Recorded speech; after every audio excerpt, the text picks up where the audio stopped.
You're listening to a Time Machine podcast.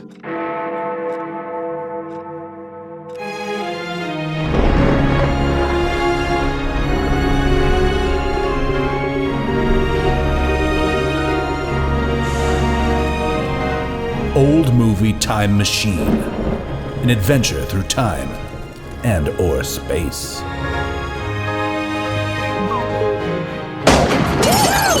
Dishes are done, man. Hello, everybody, and welcome back to Old Movie Time Machine. Oops.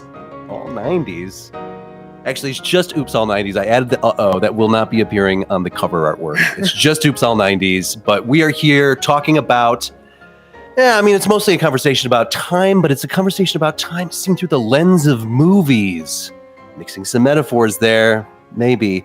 We're looking at the culture of the United States of America between the years of 1990 and 1999.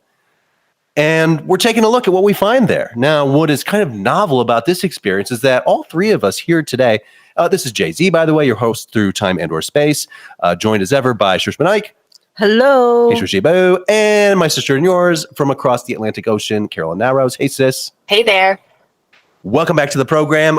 We have all survived the 1990s. We lived it, baby. So we're here to give you firsthand accounts, just like those Ken Burns documentaries about old people talking about the Dust Bowl and how they had to flip their bowls upside down in the kitchen. Otherwise, you get a bunch of dust in the Dust Bowl. That's why they call it the Dust Bowl, you know? That's not true at all. I don't know what you're talking about. Do you know about the Dust Bowl? No. Let's not go there. We have a lot to talk about on today's episode, so I'm not going into Ken Burns. I'm going to stop you right there because this is a big, Carolyn, big movie. I want to talk about the aquifer. No. The Midwest. All right. We'll do it as a side bit. There's a story about If you would like to hear a conversation about the Dust Bowl, email us at Partyline at Old Movie Time Machine, and we will give you that episode. 1920s Time Machine. Okay, so, but today we're talking about a very special, monumental, allegedly, we will decide, because at the end of the show, after we've picked through what we have seen through the window of time, when we go visit these movies, we decide whether or not this is something that is relevant and important in some larger sense and representative of the times from which it came. Do we keep watching this thing? Basically, that's the short thing, you know. So today we're talking about one of those movies. It's a hot button issue. Maybe. I'm really curious to see how this conversation goes. It will be led today by my sister, who will be overthrowing the patriarchy. Take it away, sis. We're talking 97's James Cameron's Titanic. Do it. Woo! Okay. I'm going to start us off with just the fact that Titanic was at the time the most expensive film ever made, with a production budget of $200 million, not $20, $200 million. Yeah. So let's just, it is all there on the screen. You can see the things.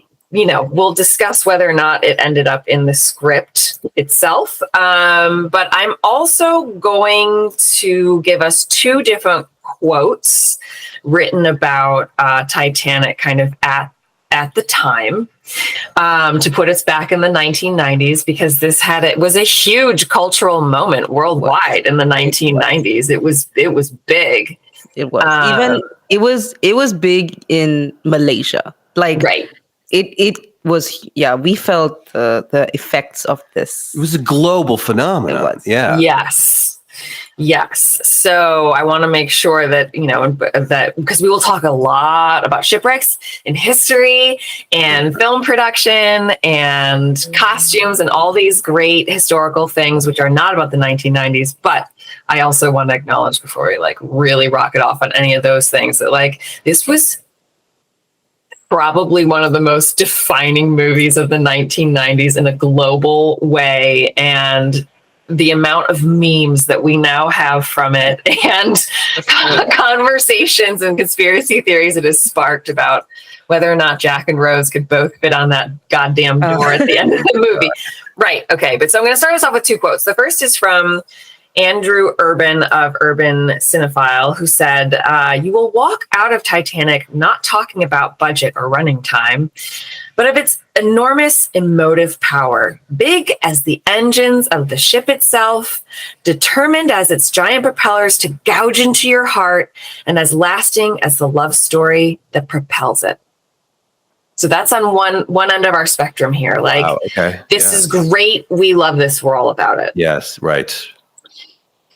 On the flip side, Barbara Scholgasser of the San Francisco Examiner said that the number of times in this unbelievably badly written script that the two lead characters refer to each other by name was an indication of just how dramatically the script lacked anything more interesting for the actors to say.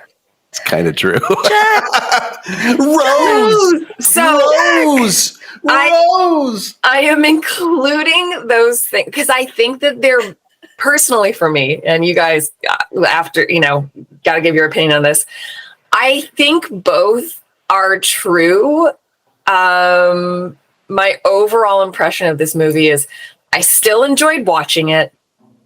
I loved you could see the passion for the historical detail was there, but oh my God, the script is so dumb. So I just want to be like, James Cameron, you are an incredible filmmaker and director, and like all the technical stuff is there, but like much like in Avatar, stealing the entire plot of fucking Fern Gully. Mm-hmm. Truth. That's where it falls short. So he really probably should have worked with a better script writer.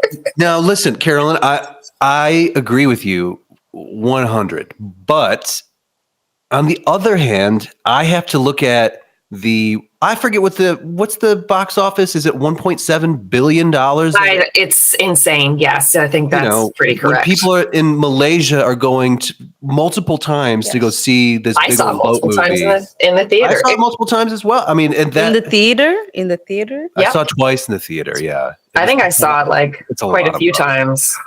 Just so, also, if it's on, I caught it on TV when I was at a hotel a couple of weekends ago, and I was like, okay, cool, I'm going to watch Titanic. Yeah, I guess I'm in for the night. But it must resonate on some level. Yes.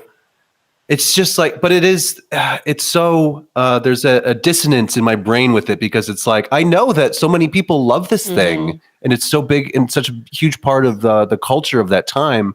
But also I know that it's not good.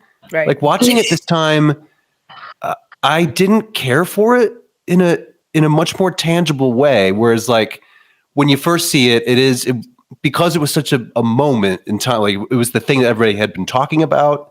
There were all these stories about the crazy shooting process that we're going to talk about, I'm sure. And there had been this buildup of the most expensive, crazy movie ever made, and it's coming. And then it arrives, and it was kind of a slow burn thing. It wasn't a huge it wasn't Thanos or anything like that. It was a slow burn that just went and went and went and just stayed in theaters forever. And people went and just kind of lived it in a way that I imagine when the first Star Wars came out, it was probably the same thing where people just went and were I want to live in this new universe that I'm seeing. And I think, but it was Star Wars for women primarily. I think that was the novel. No, I mean, right? Because it was a love story. Demographic-wise, I think it was women who were the repeat customers mostly. Yeah. Well, it was. Well, go ahead. Just to say, I didn't know about the hype of the movie. My sister just took us to go watch a movie. Okay. It happened to be Titanic. Mm-hmm. I thought it was a dumbass movie. I was my sister came out of the theater crying. I was like, "What are you crying about?" Now, this is how old are you in 97? I was 11. End of 97. Okay. So I didn't at that. And also, I think the highlights of the movie were Leonardo DiCaprio, which, given I was. Did you get it? I got it. Okay. Whoa. Okay. I would like to add to that he was much more attractive to me in this movie, both back at the time of its release and now, because he looks more grown up and less like a teenager. Yes. He looks like he's in his 20s versus, Romeo and Juliet. In Romeo and Juliet, which was just the year before, or I guess that would have filmed 95. and this was filmed 96, 97. So just that much older increased his appeal to me in a way that I was like, yes, you're a beautiful human being, but you kind of look like a girl in Romeo and Juliet. And I'm like, oh, you're a cute boy. Right. He was standout. And then and I think another reason was, I don't know up till this time how much like nudity was in films, but I do remember the fact that she had that you saw her nakedness on screen was a big thing. Yes. But mind you, in the version when we watched it in the theaters in Malaysia, that whole part was censored out. Like they didn't. Oh, really, okay. They didn't show it at all. So for the longest time, I didn't even know that scene existed except to have read it. And then the song "My Heart Will Go On." So for me, those were the three reasons why this movie did well. Outside of that, it was a shit movie. What did you not like about it? It was dumb. First of all, the whole second part was people slowly dying, which I guess that was the point. He was trying to show would be the tragic part of the tragedy. Oh, hey, yeah. I should preface this entire thing like, plot spoiler, the boat sinks. Oh, right. The ship sinks, okay? Not the boat. It's a ship. She's a ship. Maybe I fell asleep in this one. The last thing I remember was still just cruising into the harbor. Yeah, towards a new life. No, I mean, come on. Like, we'll. I'm sure we'll touch on it later. For me, it was just another Bollywood movie. It was quite dumb. I mean, and she threw away the diamond in the Right. So I do want to preface for our audience, I am not going to go through this shit scene by scene because it is so popular. Like we all know it. The ship sinks. Jack and Rose get it on. You've got your Bill Paxton as kind of a Bob Ballard character in the beginning, and this ancient lady, telling her story about the Titanic. You got Billy Zane and David Warner just chewing the scenery every time they're on the screen. Mm-hmm, yep, exactly. And God bless. Like those, I mean, wonderful broad stroke villains. Absolutely. Doing exactly what's being asked of them and doing it really well. They're a bunch of, they come off as real assholes. Watching it now, of course, as an adult, I'm like, Rose, you are a fucking idiot. Like, you should have just Cal really loved you and like was giving you all this shit and you were just complaining about it. Like, Billy Zane, you're looking real handsome in this movie. Yes, I agree with you. How long has Billy Zane been bald? Was he wearing a wig in this? I'm guessing. I think so. Yeah. Anyways, it looks like it. Yeah. He looks great. He really loves her. I mean, he even has sort of that like a couple redeeming moments with it. And then you're like, oh wait, I have a child.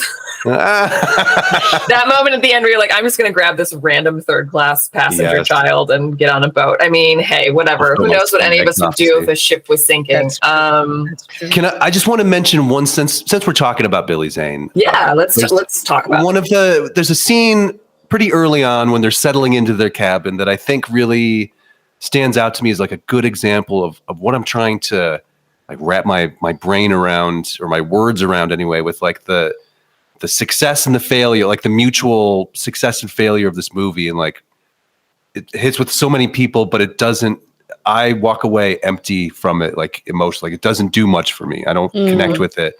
And some of these, like mentioned, it's all the broad strokes of like the romance, the Jack, Rose, and Billy Zane is super evil.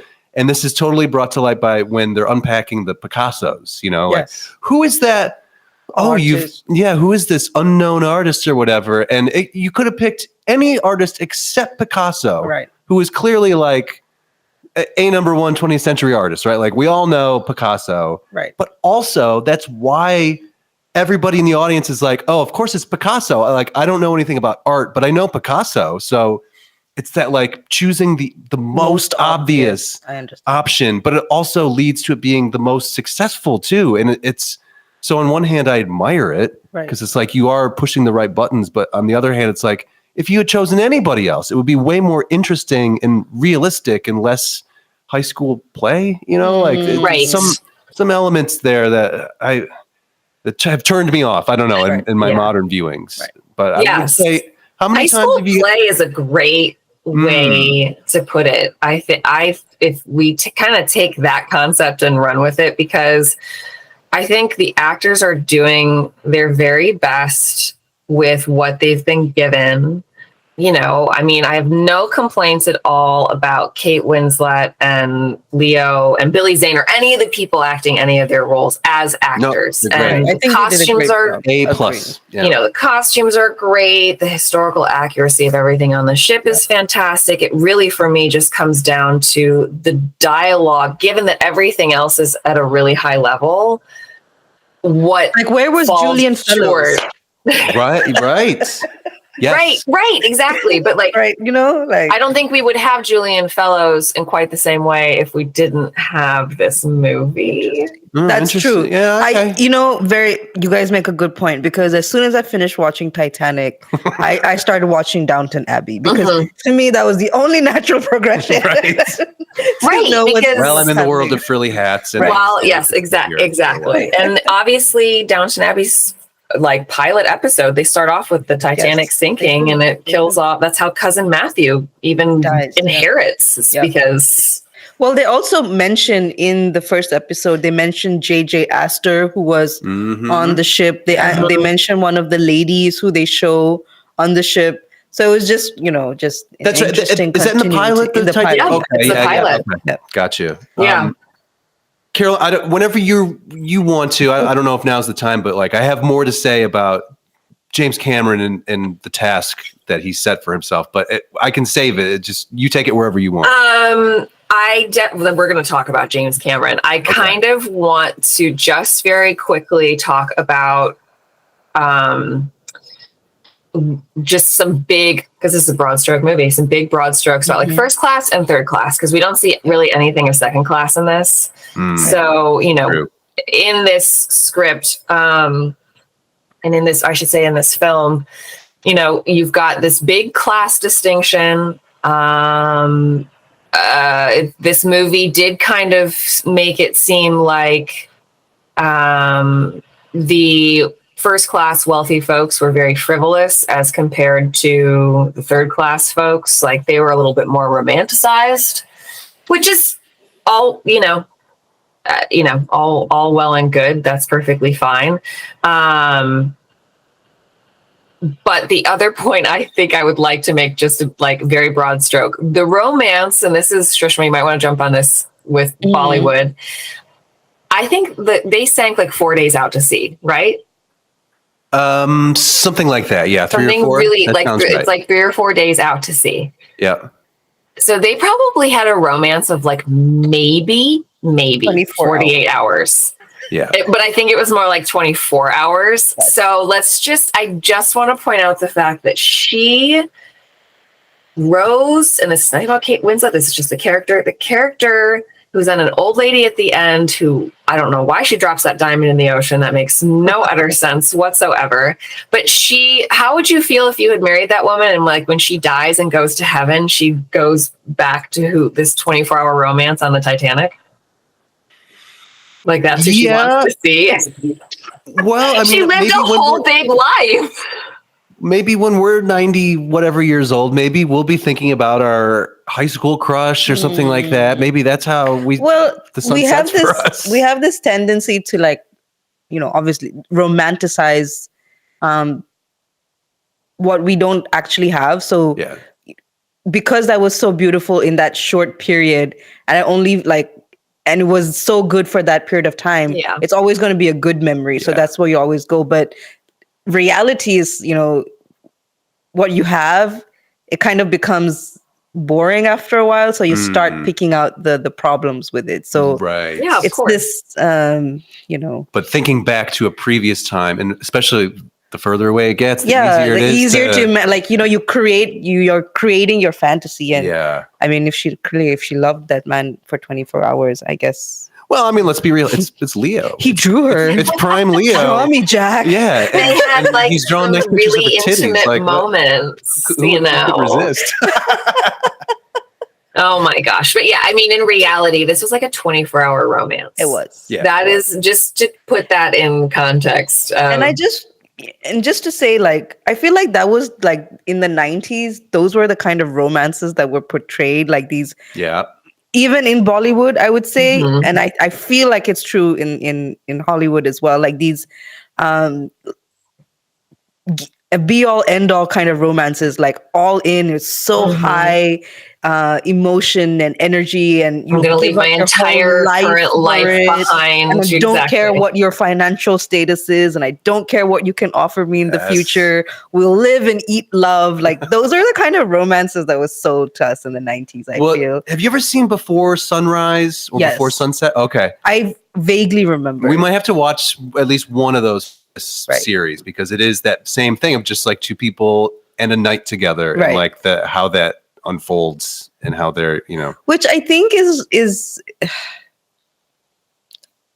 a bad story to sell, because love is never, and I know I'm now like the older, middle-aged version of myself, but it's true. Like love is not enough. Like you need to have, like, that's why I agree with Carolyn. Like I would have gone with Cal. Like there was financial security there. There was like, all the shit that I don't know if I'm just being bitter now. I feel like that's what I would have done. I also think that once they got married and he popped that cherry, that she was going to run that household. Yeah.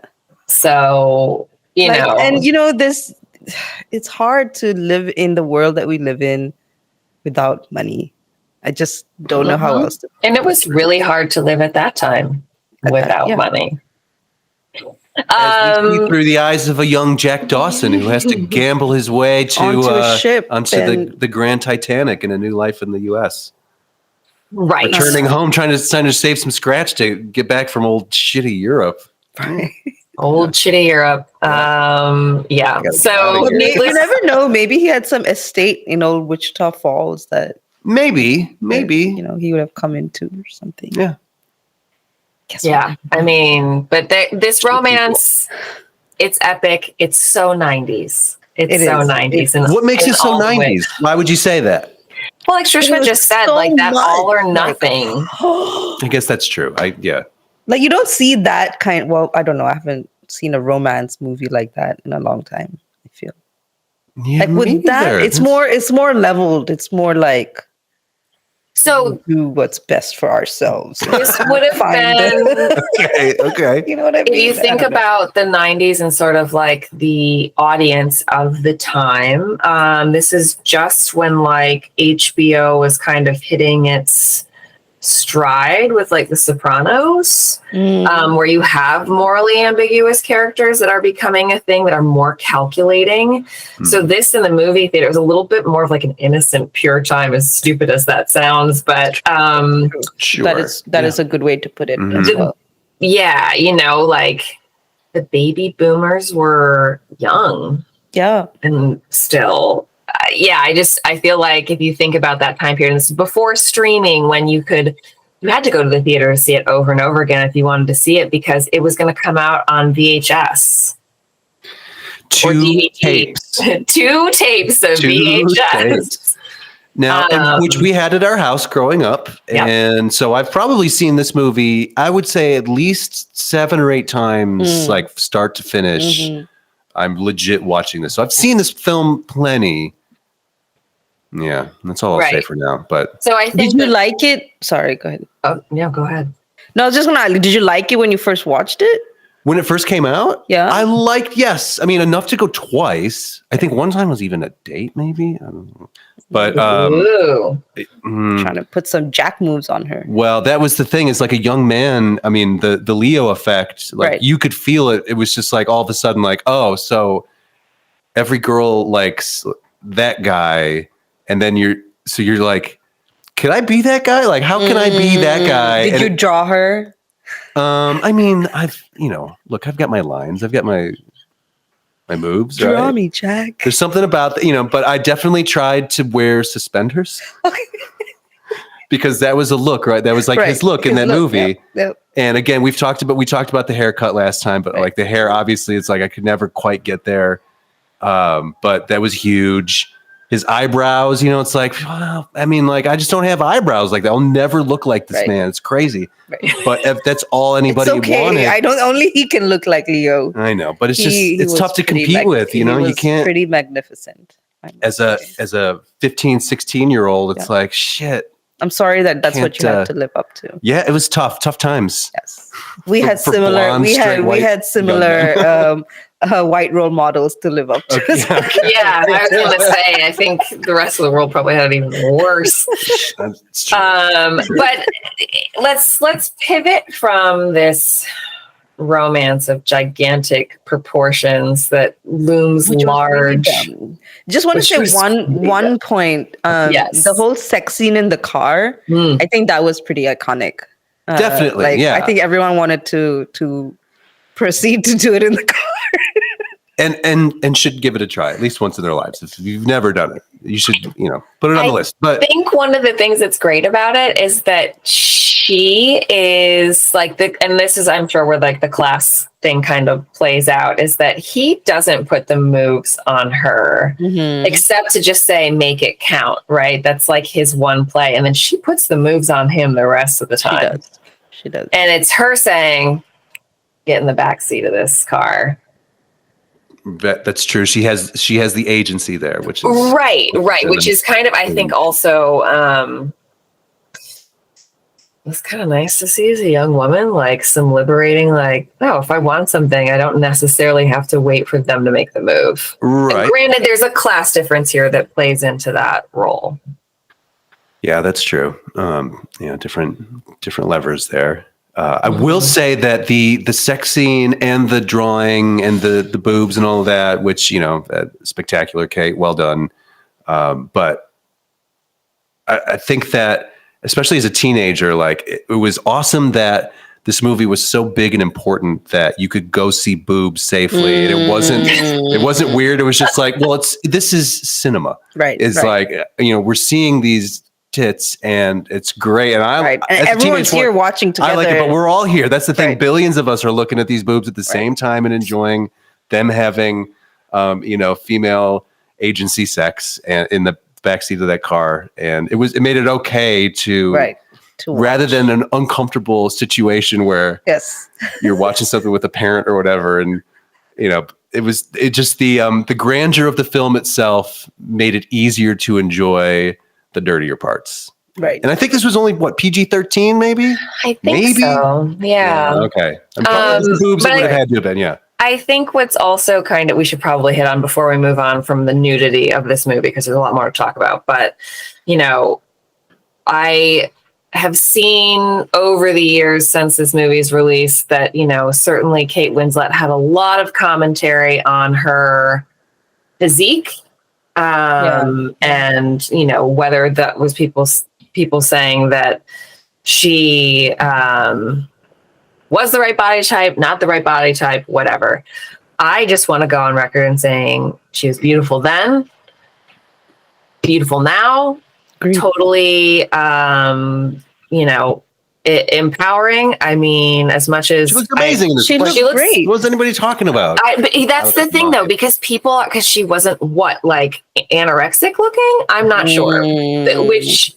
But she looks great. She looks like a beautiful, healthy young woman, and that's what we should all aspire to be. When I did rewatch this, I was like, as much as at that time, and I was a dancer and very comfortable in my own skin, very comfortable in my own body, but I definitely would not have been like, I want to be naked on film for all the world to see.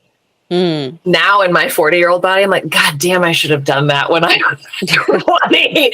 Be naked for all the world to see, because my body was beautiful. Now it's just old. So, there's that. But I just think that in retrospect, I know that Kate Winslet has said that she wishes she would have spoken out more about people's comments about her. And I think that her perspectives in hindsight about some aspects of her experience on this film, seems like it's still a very beloved experience that she had overall, but that she, is like, I would have been more commonplace though at the time to have that be a part of the legitimate criticism of a film. It was like how how's everybody looking? Like they would talk about that in articles and things like that. So right. And while her character had agency, she as an actress who would want to work again probably didn't feel like she had the agency to say like, excuse me, why are you even commenting about how I look? Yeah. Or feeling like she was like, I look great and I look fabulous. Because even the most confident person can be like, I don't like the way I look right now.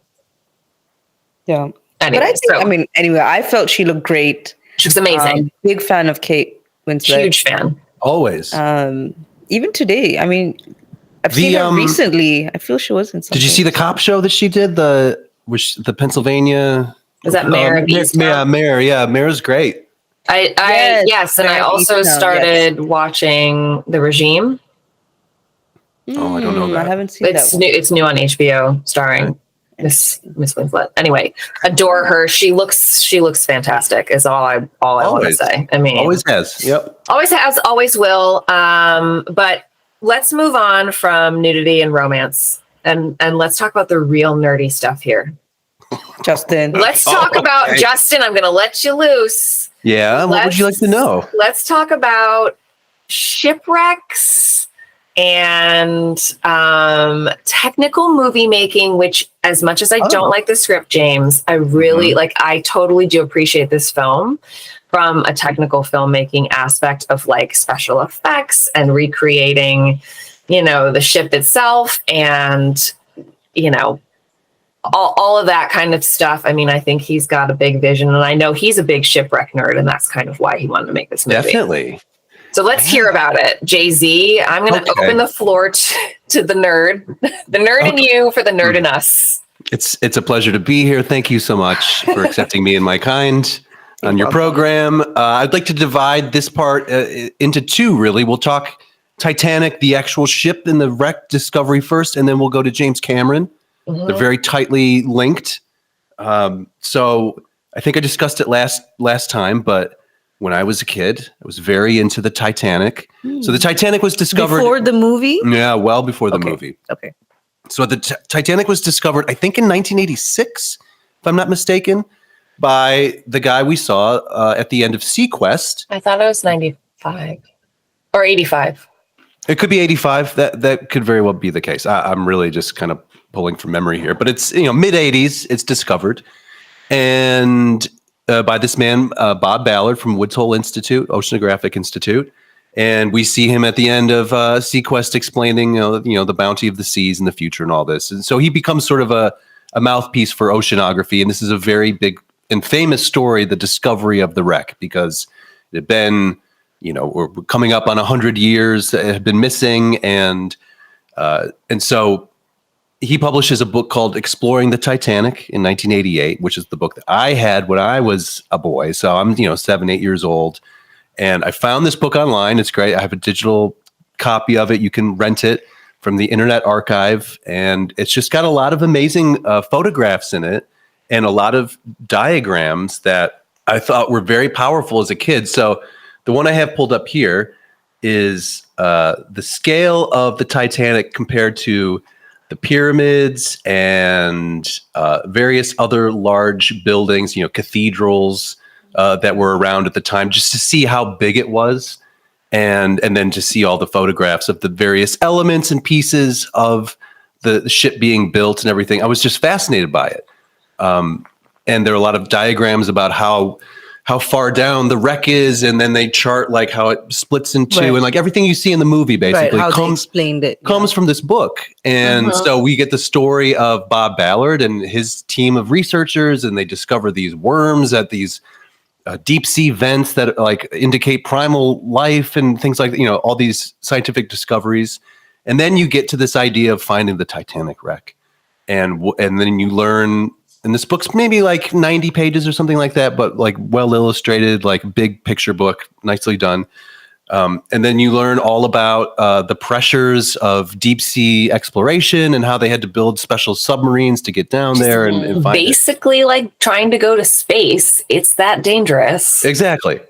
And so like all of this was so fascinating to me as a boy, of just the entire process. Right. I just loved all of it. And then, of course, the boat and then the bigness of the ship. It was the biggest ship ever built up to that point. I think this is also probably why, not only Lisa Frank, but also this whole oceanographic, I want to be a marine biologist. This would be part of that mania. I still kind of, as a social science researcher, now I'm like, God, I could have been a marine biologist. Sure. But I think that there's, I wouldn't say like shipwreck mania, but just like the discoveries and the discoveries being publicized, right? And something that we're marketed. Yeah, exactly. So now I found a page that gives you a cross section of the boat, so you can see all the different rooms and the engine room. I mean, like this is my childhood, was like looking at this boat and trying to figure it out. I loved it so much. So when this movie came out, I was obviously going to be excited because. So now I see why you were excited about the movie to begin with. Right, because of all this nerdy stuff. And so when you. Justin, did you have the writing assignment in like 6th grade in middle school where you learned about the Titanic in 6th grade and then had to write a personal like story about it from one of the. Okay, so this is what I don't think so. This movie came out in 97, so it would have been like, and it came out December 97, so I would have been in 8th grade at that time. But as a 6th grader in 1996, I had, for whatever reason, that was an assignment for everyone in 6th grade at our school in Michigan. Was the shoes. It's kind of right. Dark. We had to like learn all about the Titanic, and then we had to write from the perspective of like first, second, or third class, like as a passenger. And I remember writing about being a second class passenger and meeting some kids from first class and third class. Anyway, the whole thing. So then like a year and a half later, this movie comes out.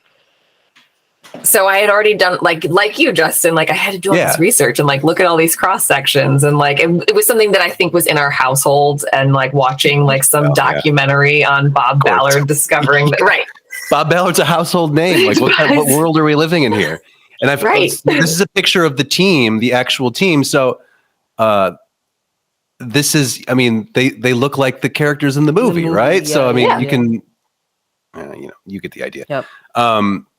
So that's that whole part of it, the discovery and everything. And it was a real news story at the time. It's a compelling story, and they made multiple trips down there. And it's a protected like UNESCO World Heritage Site too, I think. And there are plenty of, if you're a big nerd, and you can do what I did last night, which was watch all of the existing documentaries on this that are currently available on like Disney.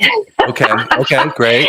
Of which there's one about like Titanic, going back to the Titanic, Drain the Ocean's Titanic, and Titanic 20 years later, meaning the film 20 years later. Oh, interesting. Okay. So I watched all of those. It's still a cottage industry. There are a lot of different museum exhibits that sort of travel around. We've been to them. Did you come with us to the Henry Ford? One, the Henry Ford one. Yes, that was really cool. And also, you have those eerie moments when you're looking at like the glasses that were once on someone's face, and it's the same thing when you watch the documentaries and you hear whether it's James Cameron or Bob Ballard talk about all the shoes on the ocean floor, because the skeletons would very quickly, go decompose, whereas the shoes did not. And so you just see pairs of shoes everywhere. And you're just like, I think the fascination is there because it was this big grand thing that, it Titanicked itself in an iceberg, and it's like Icarus flying too close to the sun. Wasn't there a submarine that recently tried to go down to the last year? Well, it's again in the news. Was it last year? That sort of tourism submarine, poorly built. Some billionaire goes down there because he can, and it gets crushed. Like a tin can, basically, from the pressure. And then James Cameron comes on, and he explains like, we all knew that was going to happen. Like that was a piece of garbage. They should not have been doing that, but they did it. And if you watch any of the documentaries where it's like the professional teams going, the amount of protocols that they have in place before they can even like use the submarine in terms of like ocean, like pressure, weather, you name it, and the amount of people that are involved in these protocols. Like, yeah, do you think that company was doing all those protocols? No. Absolutely not. Everybody's cutting corners all the time. I'm looking really quickly. Sorry. I'm looking for a very particular image that shows, oh man, where is it? Come on, buddy. But it shows how deep the wreck is. And compares it to, it's another one where it's comparing it to, God, I see all these diagrams and I'm just taking back to the youth. Isn't it like almost 3 miles? It's something like that. Something below crazy. The surface, yeah. It's very, maybe that's the page. Maybe it's missing. I don't know. So while you look for that, James Cameron was definitely a shipwreck nerd, which is why he wanted to do this. And since then, he's gone like, I don't know, over 30 times or something to he the loves wreck. It down there. Yeah, he's addicted to it. And obviously, and at this point, he's like I think a National Geographic like explorer in residence or something. Like he's probably contributed to like deep sea exploration as much, if not more, than the film industry. Absolutely. Yeah, he's a very important figure there. He takes it very seriously. He's done a lot of documentation of life down at the bottom of the ocean. Right. Let's talk about James Cameron real quick. Let's get to the So I just don't want to like only say that he's not a great screenwriter. He's really amazing at so many other things that I want to be like, buddy, just hire a screenwriter. Right. Did he write cleanup as well? Okay. Yeah, this is a passion project. So do you know James Cameron? Do you know who this man is? I've heard of him. He's one of the great dream weavers of the film universe, right? He gave you Aliens. He gave you Terminator and Terminator 2. He gives you True Lies. He gives you Titanic. He gives you Avatar. He gives you big, high concept, big Waterworld. No, he didn't do Waterworld. Who did? Kevin Reynolds did. That's right. Yeah. Okay. And he's not involved in that. But there were a lot of comparisons between Waterworld and Titanic because they're both water themed, and shooting a movie on water is like the best way to double your budget, basically. Of like, it's just impossible to do. Talk to Steven Spielberg and his Jaws experience. Like he almost lost his mind. So James Cameron he starts off as a special effects guy. He's also an artist. He's the one drawing Rose. Like those are his hands and everything. So he's a very talented visual artist. He's very progressive with special effects. We talked about it before, but the Abyss in particular, leading into Terminator 2 and the liquid metal robot and everything, like that's all high concept futuristic stuff that leads us to Jurassic Park and everything after, right? So very important in a filmmaking sense, and somebody who he's known to be kind of a prickly pear, right? He's sort of a jerk, but he also is doing these projects where he probably has to be because he's coordinating hundreds and hundreds of people to do things that have never been done before. Basically, he's almost like Steve Jobsian sort of figure in that regard.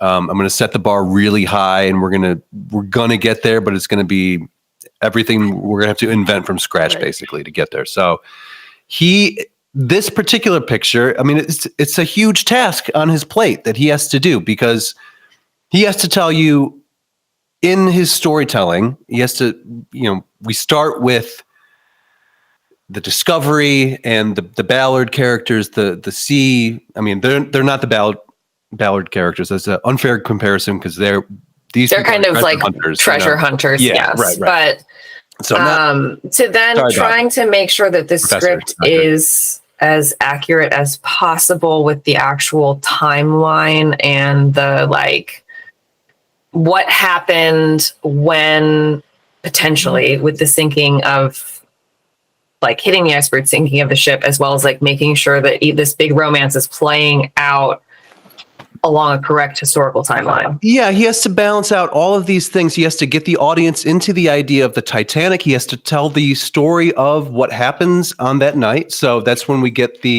when old Rose finally arrives on the ship, and the bearded man is giving her the rundown of how it happened that night. And then she's like, well, that's how you remember it, but how I remember it's very different. But him saying that stuff and showing the graphics of the thing sinking and breaking and floating, all of that is just like the easy shortcut way of telling the audience this is what happened. Right. So if you've never heard of the Titanic before, which I hadn't, right? So very helpful. Amazing, right? So to put it in context. Exactly. Just get the audience where you need to tell your story, basically. So he has to do that. He also has to, because he is of this kind of engineering mindset, like he's fascinated also by the scale and the grandeur of the ship itself. He clearly loves the Titanic, the boat, right? The same way that I love Titanic, the boat. Right. It's not just his movie set. It's like, I want to show people how awesome this boat was. Right. It's a ship. I know, but a boat's funnier. Bodie McBoatface. I think the other thing is that he had to balance with all of then the fact that this was a huge human tragedy that affected a lot of people's lives, descendants, everything else. I mean, I will enter into that particular thing, is that in this Titanic 20 years later thing, one of this was Molly Brown's like great granddaughter. He had a chat with her in this, and she asked him, she was like, look, this is meaningful for me to see her brought to life, but in looking back, is there anything that you would change? And I actually give him credit for not saying something like a technical aspect of the film, but he said, he was like, I think that I could have been more sensitive to the families and the human loss. Like he used the example of the officer. I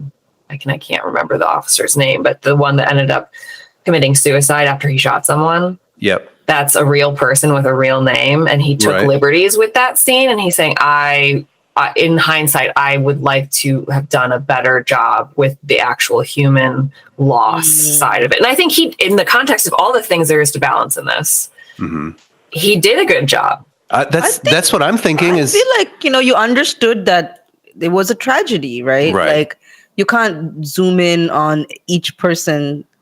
Or, there's too much to juggle. Too much to for a movie format. It's too much to go into the details of each person. Right. If it was a mini series, maybe you could take an episode and follow Unsinkable Molly Brown. Right. But at the same time, I think they used the story of Jack and Rose, which was representative of the two various classes, big chunks of people, if you had to segregate them, and then created the story around them to tell the story of loss, which obviously they focused on the loss of love, but everything else, because the mom lost her daughter, you could see the different relationships that were broken up.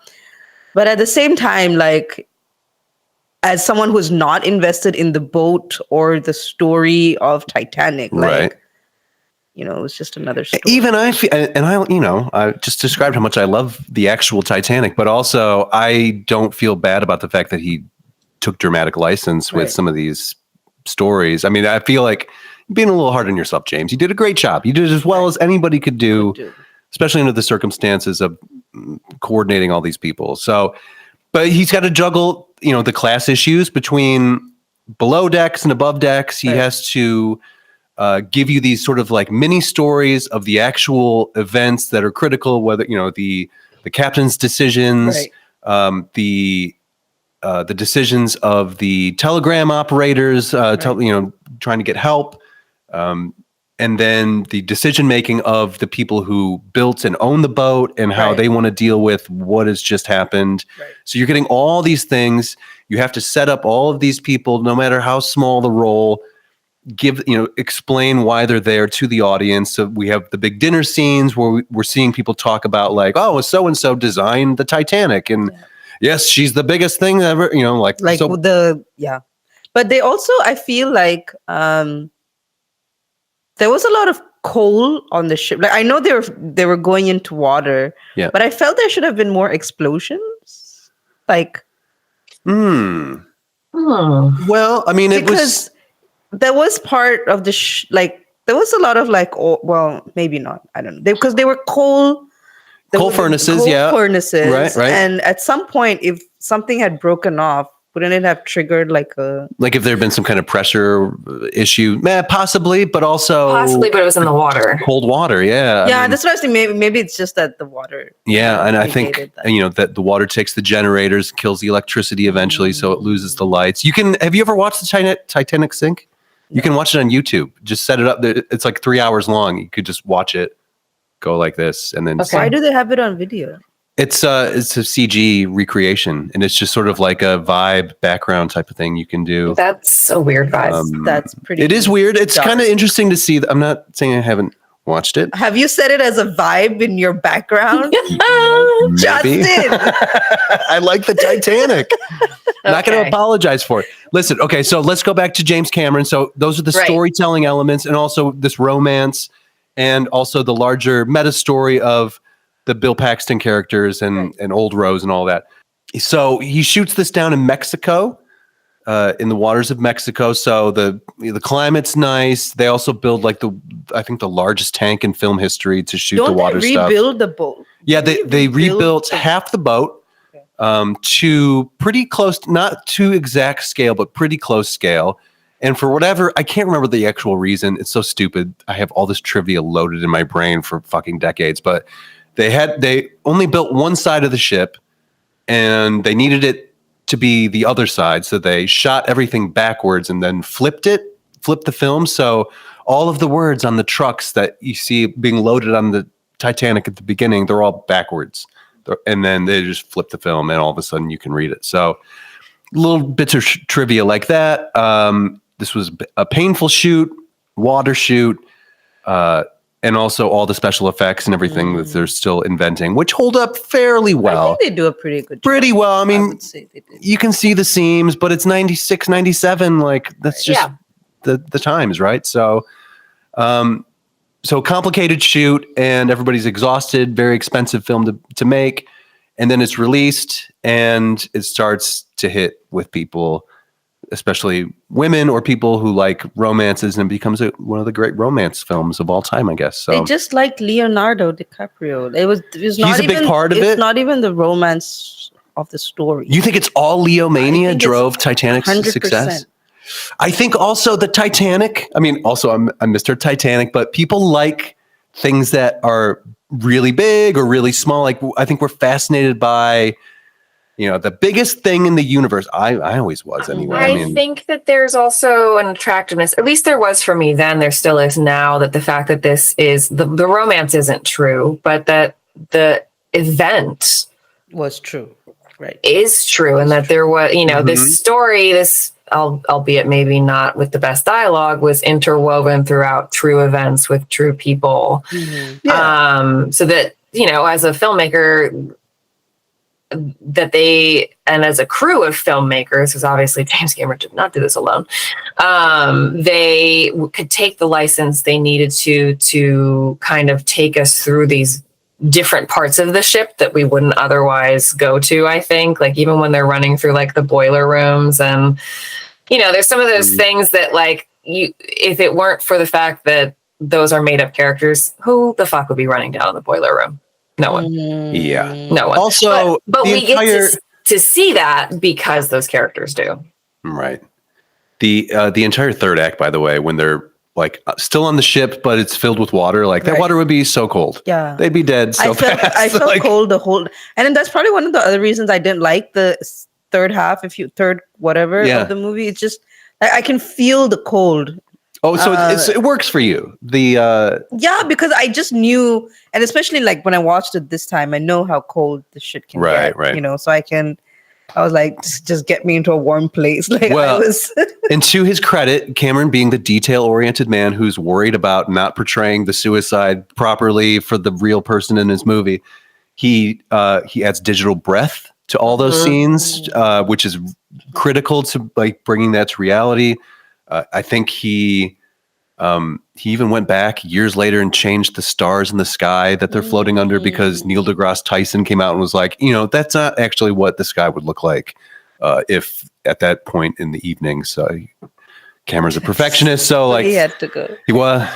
Right. Can't stop himself, you know. But I guess that's why I was impressed that he did say, like, I could have been, if I could change anything now, it would be to not be some technical aspects of whatever, or from what he's learned from his 30 plus dives down there, you know, that I'm sure that he's got a laundry list of shit. He'd be like, I changed this and this and this and this, this. Like, oh yeah, that it was more the emotional aspect of wanting to, you know, it's a big, huge film. I think what the reason the Titanic, like you said, is fascinating to people is that it's a big ass ship and it was a huge human tragedy. Right. As large as that ship was. Yeah. But get some cutie pies falling in love together too. And boy, that doesn't hurt anything. I mean, sell some tickets. I don't mind. Like, that's what I'm saying. Like this, I rewatch it and it's Leo's great. I think Billy Zane looks great. I think Kate Winslet's beautiful. I mean,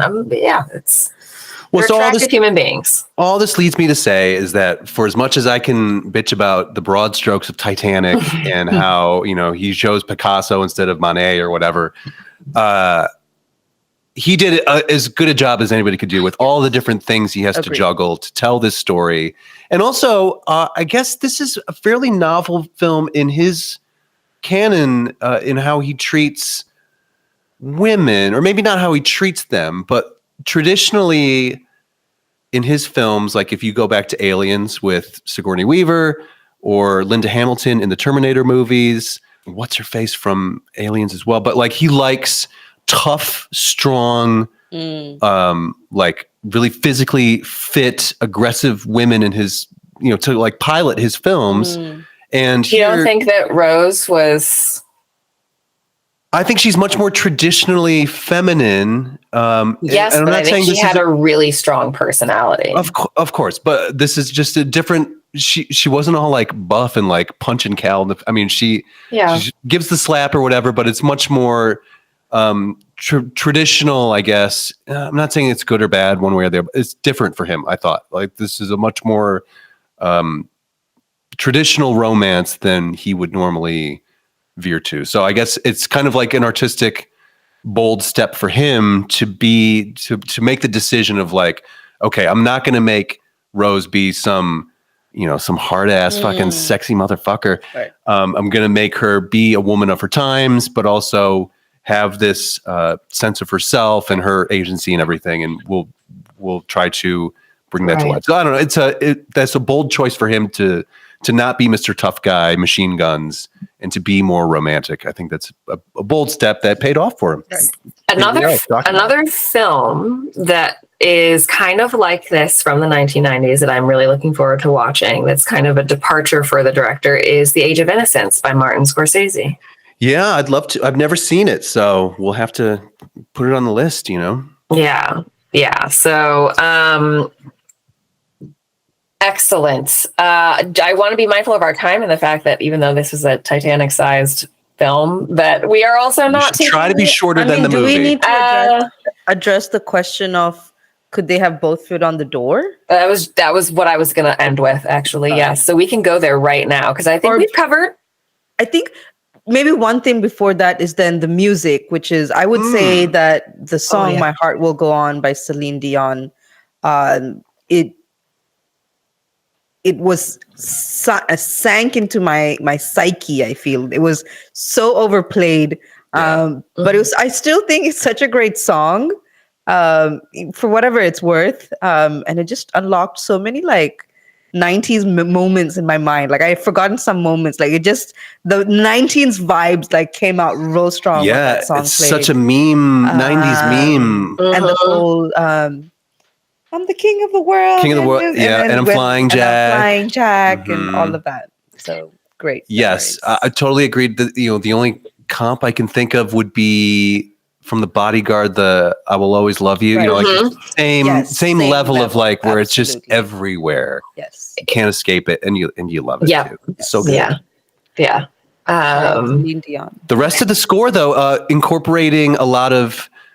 Folky kind of Celtic elements, as well as some weird late 90s synth pads. I didn't like the synth pads. Yeah, it hasn't aged terribly well, but I mean, by and large, like that when you get that pan flute or whatever, that sound like, that's so Titanic. That's so 97, that was everywhere. The Ocarina of Time. Yes. Yeah. Yeah, for sure. So the door, though, what's up with this door? Yeah, the door. I think that there's this conspiracy theory they both could have fit on the door. It is a big door. I think there is plenty of memes out there with drawings of like, oh no, you could have fit his body here, and they could have. That's funny. They could have survived. I think at some point someone did a test, or James Cameron did a test, and it was like, no, they wouldn't have fit on the door. Regardless. Interesting. Okay. The thing I always had a problem with, even at the time, and it's just the line of, "I'll never let go, Jack," and then she pries her hand away, her frozen hand away from his frozen hand, and she lets him go. And I understand that she's not letting him go in her metaphorically. Heart. Yes. I'll never let go, Jack. I said, like, I'm going to keep you with me always. But like that, I'm like that. I think again, that's a dialogue thing where I'm like, yeah, I mean, this is the thing when you are, when you're an auteur like James Cameron, he's conceiving of his own stories, he's writing them, and then he's filming them, and then he's editing them. Like everything runs through him. This is his vision. Same way that Steve Spielberg does. Well, I mean, actually, but Spielberg has outside writers.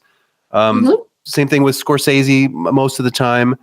But you do get these when it's just running through the one person, you do find these moments where it's like, wish somebody else would have taken a crack at that or had given that feedback.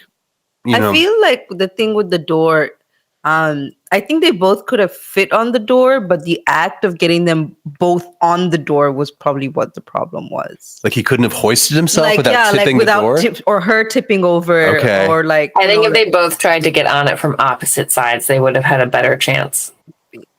On the count of 3, Jack, I'm going to roll to the opposite side and you hoist yourself up. Kick a leg. But they were too cold, and you don't think about all that when you're he would have been so far before that. I mean, it's a matter of minutes, maybe, if you're lucky. Yeah. It's a tragedy that all of these people died in this horrific boat sinking, and it's a tragedy that Jack could not fit on the fucking door. It is. Yeah. And there are some sweet moments during that end part when he's talking about, and you're going to go and you're going to have all these babies and you're going to have an amazing life. Like, that's really sweet and sad. And, I do get it. And look at us all. This is a globally cultural touchstone. We all know fucking Jack and Rose and that door around the world. It's something it unites us all. We are like 3 years away from it being 30 years old. Oh my goodness. We're going to hear a lot about it. I'll see you on the internet. Just saying. We're so close to that movie being 30 years old. Yeah. That's disgusting. It really is. Really is. Yeah. So do we feel satisfied? Trying to keep this. I think so. I feel satisfied. Yeah. I feel like watching the movie was a real trip down memory lane. I didn't like it then, but that's fine. I understand why it's a cultural phenomenon. But I love, you loved Leo. Right. Leo, the music. And yeah, I think you made a good point about seeing comfortably looking at, nudity on the screen without being made guilty. Yeah. A socially acceptable public nudity viewing. Although it was censored when I first watched it. Right. In Malaysia. Did you see it like on video later? I think it was on DVD later. Oh, okay. So and you were like, whoa, that happened? I don't remember these gals. Yeah. But I remember there was a lot of talk about it. Like, because it was a thing that we knew that the version in Malaysia was censored. So we knew we missed out. Like that scene was. There's something really hot happening in the middle of Titanic. And they just kind of cut through it. Probably drove a lot of video sales over on that side of the world. It probably did. Yeah, I got to see this action. What's going on here? Hello. And this was a time of piracy as well, right? Where they would rip movies off there was a lot of those videos. Yeah. Oh, yeah. Absolutely. Okay, so I will bring us to our conclusion then. Guys, the ship sinks. Jack dies. Rose survives. lives a life and then throws that goddamn necklace into the ocean. Still not quite sure why. But that was ridiculous. Our two main questions here at the end. Are you loving it or listing it? And what are you taking with you into the Oops All 90s wing of the Boom Room? Wow. Yeah. Okay. Mm-hmm. So, Shrishma. You know what? I guess I'll take it. We'll keep it because I don't think we have a choice but to. Like, it's too big of a, Interesting. You're feeling the pressure of the weight of what we're doing. You're feeling here. the pressure of the Titanic. This is for all the marbles. This is it. Once we talk about it and you make a decision, you can never go back. That's not true at all.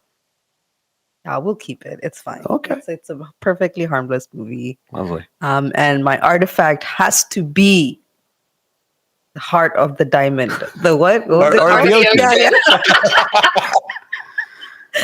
The ocean diamond. Heart face. Yeah. If there was one part I would have changed of the movie, like why did she have to throw away the diamond? Like, what would you have preferred she do? Giving it to them. Or her family or something. Or her family, for her, like send your kids to college, sell the heart of the ocean. Somebody wants this. Right. Yeah. I would too. I would not have just like thrown it in. I would have been like, well, Mr. Hockley, after telling my whole story, I'd be like, here it is. And I've had it this whole time. So stop sending submarines down there to look for it. And it's mine. It's so interesting because... And originally the diamond came from India. So maybe give it back to the Indians. Oh, right. True. Right. Thanks. Right. True. And also, look, I just think it's so unlikely.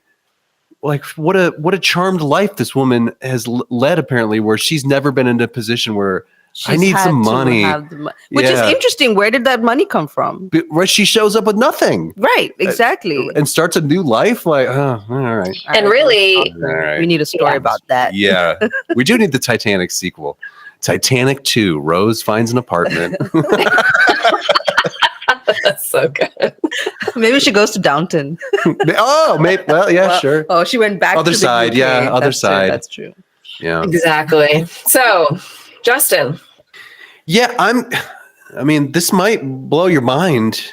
I'm going to say no. Okay. Just because while it was a 90s phenomenon, I don't find the content to be germane to the 90s in a way that is like I need to have it. Also, I think, as I've already talked about, like some of the storytelling elements are just a little sloppy, and it's because it's a huge movie. I totally understand it, and it's fine for what it is. It is a great movie, quote unquote, right? But I don't like it, and I don't think I'm going to watch it again. Most likely, like this, what I kind of realized watching it this last time was like, oh yeah, that's right. I mean, and it's all fine. Like I love the boat, right? I love that boat, and he did a great job with illustrating that and the people involved with the boat. And so I'm going to say no, just because there are better romantic movies. I think there's something better out there. And also just to be different, and because I figured that both of you would say yes, keep it. So I'll be outvoted anyway. Not that that's how this works. It's a no for me, and I would like to take the drawing of Kate on the lounge, just for art's sake. Draw me, Jack. Yeah, like your girls, like your sex workers from the continent. Make me feel like them. So my decision might also surprise you. So I do appreciate many aspects of this film, albeit not necessarily the dialogue and the script, but I do appreciate the absolute historical recreation, nerding out on all the shipwreck and Titanic things. I'm here for it. I did, and I still do enjoy the big teenagery young adult romance going on that's just of impossible proportions, much like the ship itself. I'm here for Kate and for Leo, and they are iconic for the 90s, absolutely. But I'm not going as a whole. as a whole. Okay. I am not keeping it. Whoa! I do think there is a better version of this for the 90s. This like historical drama that gives us the accuracy. And it has a far superior script. Do you think or do you know? I know. Oh, you know? Okay, great. Interesting. Wow, is this a controversial episode? I feel like I want to take now I don't agree with my original. I think it's good. It's a good balance. I mean, and here's the thing. Let me finish my thought here. I think The Age of Innocence is better. And if I have to choose between the two in what I'm keeping, which nobody's making you do, except no one's making you do, but I am saying I think The Age of Innocence does it better. Okay. But Shrishma, you need to speak your truth. Is what we need from you. Not what's good for the show. What's good for Shrishma. Because I never liked this movie. And you're feeling a little bit of pressure now. You thought that we were going to acknowledge because I can't discount the fact that it was such a big deal to everyone else. It was. This is the tricky part, right? Because it was a huge deal, but also I don't want it. Okay, I don't want it either. Okay, that's fine. Okay, so we're not keeping it. We're not keeping Titanic. Glad you're saying. Except Leo. My whole thing is I can't take away any of the value of the cultural impact that it had. At the same time, I'm like, I know that there's a film out there that did it better. Sorry. Okay. Gotcha. This is kind of like, for me watching it, I'm like, this is like historical light. Oh, okay. Like not like, oh my God, you like nailed it in all the ways and it gave me all the things because the dialogue and the script were so kind of flimsy. But I also say that in like, there's a lot of different things to balance in this movie. Yeah. And performance wise, though, I think you're right. This is not about them as performers.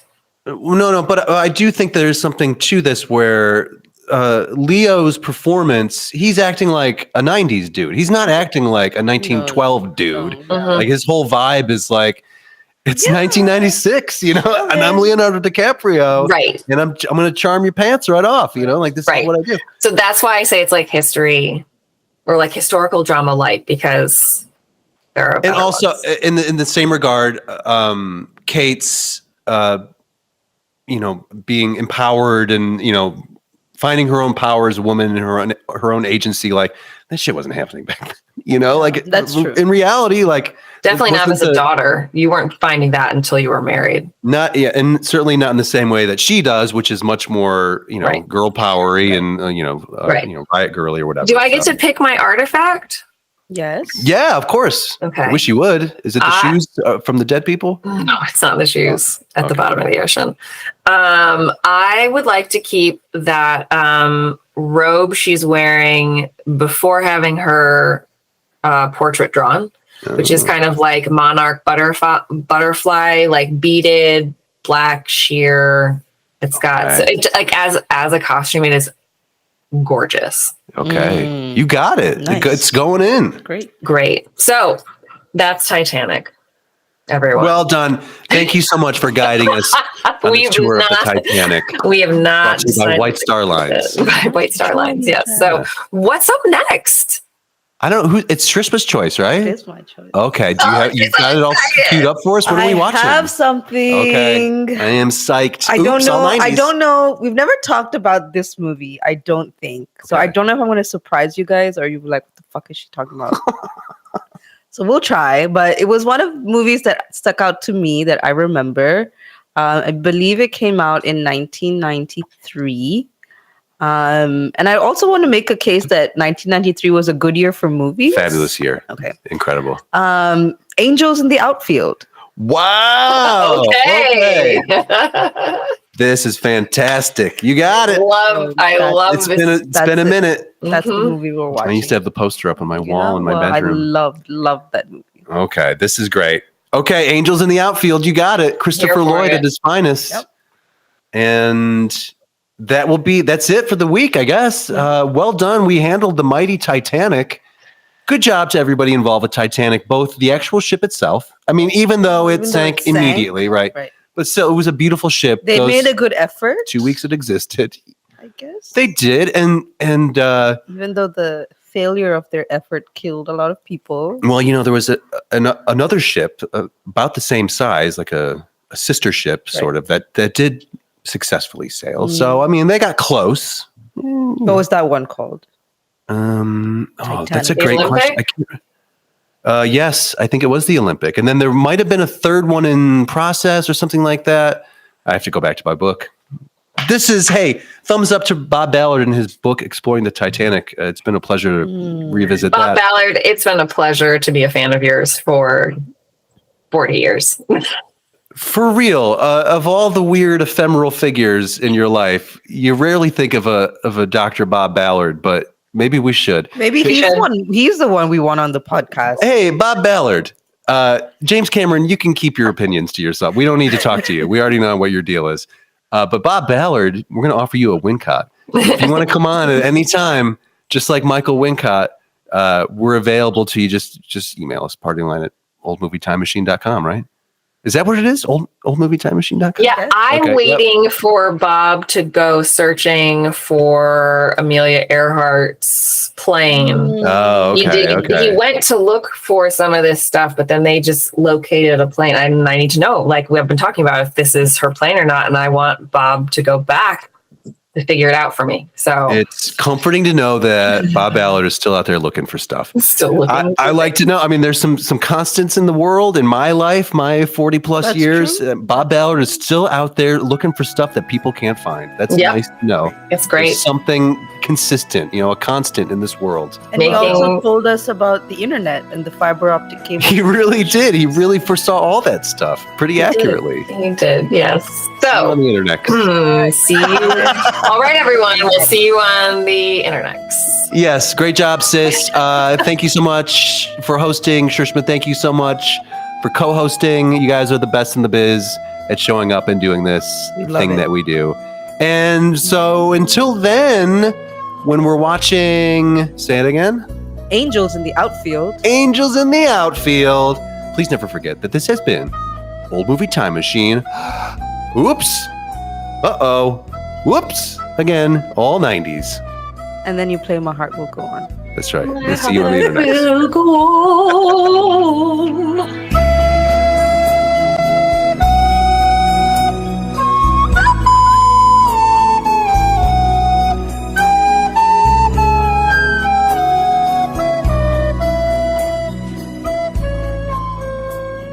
I'll see you on the internet.